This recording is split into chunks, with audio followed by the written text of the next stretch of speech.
حي على الصلاة.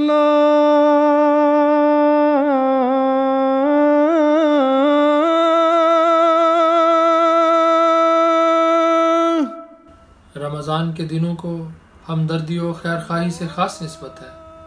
حضور صلی اللہ علیہ وسلم نے رمضان کو ہمدردی و غمخواری کا مہینہ قرار دیا۔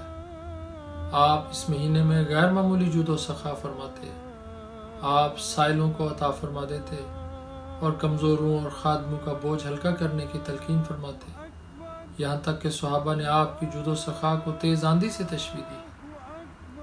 گویا یہ مہینہ جو اللہ تعالیٰ کی محبت و لقاء حاصل کرنے کا مہینہ ہے، یہ اس بات کا تقاضا کرتا ہے کہ ہم خلق خدا سے بھی ہمدردی اور محبت کا سلوک کریں۔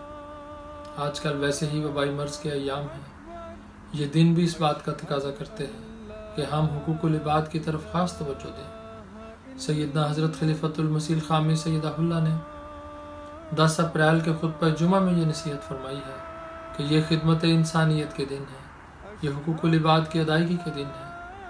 پس ان دنوں کو ہمیں لوگوں کے لیے دعائیں کرتے ہوئے، خدمت کے مواقع کو تلاش کرتے ہوئے اور اپنے روزے کو اللہ تعالیٰ کے حضور نیکیوں سے سجا کر پیش کرنے کی کوشش کرنی چاہیے۔